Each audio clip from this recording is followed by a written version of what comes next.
আজ শিবরাত্রি। এই পুণ্যতিথিতে শিব পুজোয় ব্রতী হবে পুরুষ মহিলা থেকে শুরু করে ৮ থেকে ৮০। শিবরাত্রি পুজো উপলক্ষে সেজে উঠেছে বিভিন্ন শিব মন্দিরগুলি। পুরনো রীতিনীতি মেনেই শাস্ত্র মেনেই পূজিত হবেন মহাদেব। মঙ্গলবার মালদার মানিকচক ঘাটে দেখা গেল ভক্তদের উপচে পড়া ভিড়। সকলেই গঙ্গা নদীতে ডুব দিয়ে গঙ্গা জল নিয়ে রওনা দেন বিভিন্ন মন্দিরের উদ্দেশ্যে। জল শিবলিঙ্গের মাথায় ঢালবেন ভক্তরা। মানিকচক ঘাটে মালদার বিভিন্ন জায়গা থেকে ভক্তরা আসেন। এই বছর করোনা পরিস্থিতিতে নিয়ন্ত্রণে আসায় এবছর ভক্তদের ভিড় লক্ষ্য করা যায়। যে কোনো অপ্রীতিকর ঘটনা এড়াতে তৎপর ছিলেন মানিকচক থানার পুলিশ বাহিনী। পাশাপাশি জরুরি ভিত্তিতে চিকিৎসার ব্যবস্থা রাখা হয় মানিকচক ব্লক স্বাস্থ্য বিভাগের পক্ষ থেকে। ভক্তদের মন্দিরের উদ্দেশ্যে যাতায়াতে কোনো রকম অসুবিধা যাতে না হয় তার জন্য মালদা মানিকচক রাজ্য সড়কের ওপর করা হয়েছে ক্যাম্প বিভিন্ন রাজনৈতিক এবং স্বেচ্ছাসেবী সংগঠনের পক্ষ থেকে। এসছি ভোলে বাবার পুজো করতে। আচ্ছা, কি পুজো হয় এখানে? ভক্তরা কোথা থেকে আসে? ভোলে বাবার পুজো, ভোলে বাবার জল মাথায় জল ঢালতে যায়, তাই জন্য সেই জলটাকে করবার জন্য পুজো। ভক্তরা কোথা থেকে আসে এখানে? কোথা থেকে?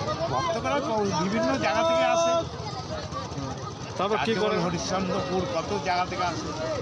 এখান থেকে তারপর কোথায় যায় ভক্তরা? তা ওরা কোথাও অমৃতি যায় ভোলে বাবার মন্দিরে, তারপরে আপনার আরও যায় বুলবুলি, অনেক জায়গায় যায়। কত লোকের সমাগম হয় মোটামুটি এখানে? কতটি লোক আছে? কমসে কম আপনার মনে করেন যে 20,000। ঠিক আছে, আপনার নাম বলবেন। হ্যাঁ, আপনার নাম বলবেন। সুভাষ ঝা।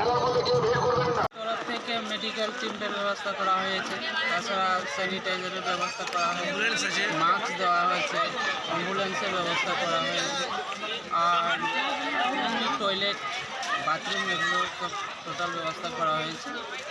আর আমাদের কোনো দর্শনার্থী অসুস্থ হলে তাদেরকে হসপিটালে নিয়ে যাওয়ার জন্য আমাদের অ্যাম্বুলেন্স দাঁড়িয়ে রয়েছে। আচ্ছা, কত বছর ধরে হচ্ছে এখানে পুজো? 2006 সাল থেকে আমরা এই সমিতি থেকে পরিচালনা করে আসছি। ভক্তরা কোথা থেকে আসে এখান থেকে? মালদা ডিস্ট্রিক্টের টোটাল ব্লক থেকে আসেন এখানে। ভক্তরা কি করতে আসে এখানে? এখানে জল নিতে আসে, জল নিয়ে যান। জল নিয়ে কোথায় যায় ওরা? বিভিন্ন জায়গায় যেরকম অমৃতি, আরও মানিকচক, মথুরাপুর, বামনগোলার দিকেও যায়। পুলিশ প্রশাসনের ব্যবস্থা কেমন আছে এখানে? ভালো ব্যবস্থা আছে, আপনার মানিকচক থানা, ডিস্ট্রিক্ট পুলিশ টোটালি ভালো পরিষেবা দিচ্ছে। আপনার নাম বলুন। আমার নাম খেতন চৌধুরী। কমিটি